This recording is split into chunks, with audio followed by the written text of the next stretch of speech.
Assalamualaikum warahmatullahi wabarakatuh. Kembali lagi dengan saya Widya Rahmanda, mahasiswi jurusan Tadris Kimia UIN Mahmud Yunus Batu Sangkar. Baiklah, pada kali ini saya akan mempresentasikan mengenai konsep asam dan basa serta kekuatannya. Masuk ke pembahasan pertama, yaitu teori asam dan basa. Teori asam dan basa ada 3. Yang pertama yaitu teori asam basa Arrhenius. Yang kedua, teori asam basa Bronsted-Lowry. Dan yang ketiga, teori asam basa Lewis. Yang pertama, teori asam basa Arrhenius. Menurut Arrhenius, asam adalah zat atau senyawa yang apabila dimasukkan dalam air akan menghasilkan ion H+. Contoh dari asam beserta ionisasinya. Yang pertama yaitu HCl atau asam klorida. Reaksi ionisasi dari HCl yaitu HCl akan menghasilkan H+ ditambah Cl-. Contoh yang kedua yaitu H2SO4 atau asam sulfat. Reaksi ionisasi dari asam sulfat yaitu 2H+ ditambah SO4 2-. Sedangkan pengertian basa menurut Arrhenius yaitu zat atau senyawa yang apabila dilarutkan dalam air akan menghasilkan ion OH-. Contoh dari basa Arrhenius yaitu NaOH atau natrium hidroksida. Reaksi ionisasi dari natrium hidroksida yaitu NaOH akan menghasilkan Na+ ditambah OH-. Contoh yang kedua yaitu NH3 atau amonia. Reaksi ionisasi dari NH3 yaitu NH4+ ditambah OH-. Teori asam basa yang kedua yaitu teori asam basa Bronsted-Lowry. Bronsted-Lowry menjelaskan asam adalah spesies ion atau molekul yang dapat memberikan ion H+ atau sebagai pendonor proton. Sedangkan basa adalah spesies yang dapat menerima ion H+ atau akseptor proton. Contoh dari teori asam basa Bronsted-Lowry ini yaitu HCl ditambah H2O menghasilkan H3O+ ditambah Cl-. Di sini dapat dilihat HCl ia akan memberikan ion H+-nya kepada H2O. Sedangkan H2O ia akan menerima ion H+ dari HCl. Sehingga dapat disimpulkan HCl merupakan asam, sedangkan H2O merupakan basa. Teori asam basa Bronsted-Lowry disebut juga teori asam basa konjugasi, di mana seperti yang terdapat di PPT,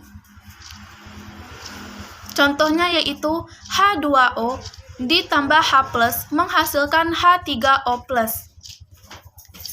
Di mana di sini H2O sebagai asam dan H3O+ sebagai basa konjugasi. Sehingga dapat disimpulkan H3O+ merupakan asam konjugasi dari H2O. Teori asam basa yang ketiga yaitu teori asam basa Lewis. Di mana menurut Lewis asam adalah akseptor pasangan elektron, sedangkan basa adalah pendonor pasangan elektron. Contoh dari teori asam basa Lewis ini yaitu reaksi antara BF3 dengan NH3. Sebelum masuk ke reaksinya, pada teori asam basa Lewis ini kita akan mengenal yang namanya struktur Lewis. Struktur Lewis adalah suatu pola atau diagram yang menggambarkan jumlah elektron valensi atom-atom yang membentuk ikatan kimia. Di mana seperti yang terlihat pada PPT, yaitu NH3 dengan BF3. Diketahui N memiliki elektron valensi 5, sedangkan H memiliki elektron valensi 1. Kemudian BF3.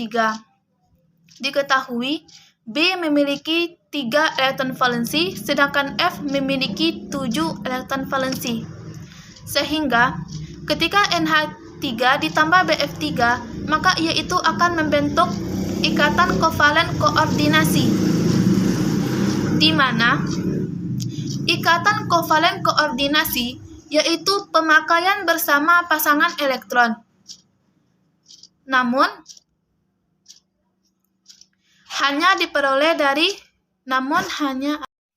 selanjutnya kesetimbangan ion dalam larutan asam dan basa. Asam merupakan pelarut universal yang bersifat elektrolit sangat lemah. Sebagian molekul air akan terionisasi menjadi H+ dan OH-. Dari reaksi tersebut dapat kita ketahui dengan rumusan sebagai berikut. K sama dengan H+ dikali OH- per H2O, atau K dikali H2O sama dengan H+ dikali OH-. Karena konsentrasi fraksi mol yang terionisasi sangat kecil atau cenderung tidak ada perubahan, sehingga rumusnya menjadi KH2O sama dengan KW sama dengan H+ dikali OH-. Selanjutnya, cara menghitung konsentrasi ion H+ dan ion OH- dalam larutan. Yang pertama, asam kuat. Suatu asam dikatakan sebagai asam kuat apabila asam tersebut dapat terionisasi sempurna. Contoh dari asam kuat yaitu H2SO4 atau asam sulfat, HBr atau asam bromida, dan HI atau asam iodida. Dalam larutan asam, jumlah ion H+ lebih banyak dibandingkan ion OH- dalam larutan. Untuk menghitung konsentrasi ion H+ dalam larutan, dapat menggunakan rumus sebagai berikut. Konsentrasi H+ sama dengan Ma dikali A. Yang kedua yaitu basa kuat. Basa kuat adalah basa yang dapat terionisasi secara sempurna. Contoh dari basa kuat yaitu LiOH atau litium hidroksida, NaOH atau natrium hidroksida, dan KOH atau kalium hidroksida. Dalam larutan basa, jumlah ion OH- lebih banyak dibandingkan jumlah ion H+ dalam larutan. Untuk menghitung konsentrasi ion OH- dalam larutan, dapat menggunakan rumus sebagai berikut. Konsentrasi OH- sama dengan Kb dikali B. Konsentrasi ion OH- sama dengan Mb dikali B. Yang ketiga yaitu asam lemah.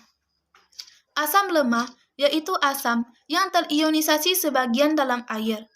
Contoh dari asam lemah yaitu asam format atau CHOOH, asam asetat atau CH3COOH, dan asam fluorida atau HF. Dalam air, molekul asam lemah hanya sebagian yang dapat terionisasi menjadi ion-ionnya, sehingga nilai derajat ionisasinya kecil dari 1 dan besar dari 0. Untuk menghitung nilai konsentrasi dari asam lemah ini, dapat menggunakan rumus sebagai berikut. Konsentrasi H+ sama dengan akar Ka dikali Ma. Yang keempat yaitu basa lemah. Basa lemah adalah basa yang terionisasi secara sebagian dalam air. Contoh dari basa lemah yaitu VOH3 atau Besi3 hidroksida, NH3 atau amonia. Dalam air, hanya sebagian molekul basa lemah yang dapat terionisasi menjadi ion-ionnya, sehingga nilai derajat ionisasinya kurang dari 1 dan besar dari 0. Untuk menghitung konsentrasi OH- dari basa lemah, dapat menggunakan rumus berikut. Konsentrasi OH- sama dengan akar KB dikali MB. Mungkin hanya itu presentasi saya pada video kali ini. Mohon maaf jika ada salah kata. Assalamualaikum warahmatullahi wabarakatuh.